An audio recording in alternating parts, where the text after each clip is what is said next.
Hi everyone, how's it going? Today I'd like to show you guys a book I just finished reading. This is A Wizard of Earthsea by Ursula K. Le Guin.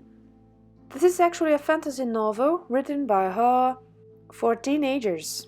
Many people have recommended this book to me before, but this was the first time I read it, and I was really glad to have the opportunity to read it in this beautiful Folio Society edition. I really enjoyed the earthy tones of the cover art, the map and paper, and especially the illustrations by Dave Lippin. This copy is introduced by Dave Mitchell. At a first glance, I was not really crazy about the illustrations, but after reading the book, I think they are perfect.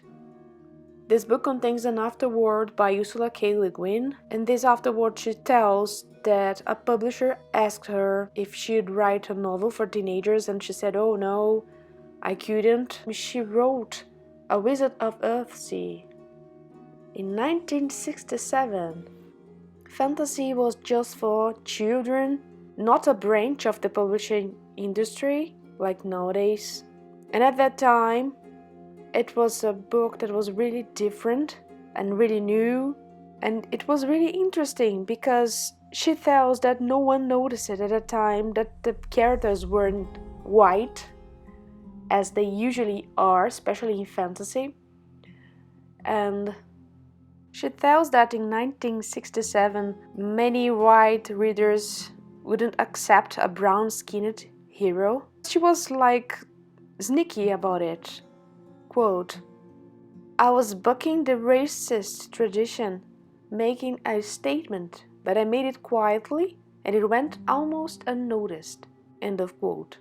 It is really interesting because she tells that the majority of the covers, especially the first ones, the main characters like Ged, for example, Ged was white on the dust jackets, She praises David Lipton's illustrations in this edition. Fantasy is a genre that I usually enjoy. This fantasy book is not like the majority of fantasy books or fantasy series they are out there nowadays. I think there's something more traditional about it, but at the same time, the world's not pretty.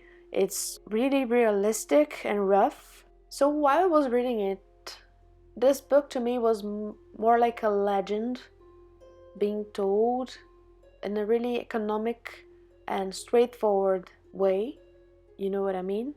And it was a really nice read. I strongly recommend it if you enjoy fantasy and if you want to try a book by a female author that is really recognized by the quality of her work. So, see you guys in the next video. I hope you enjoyed this one and thank you for watching.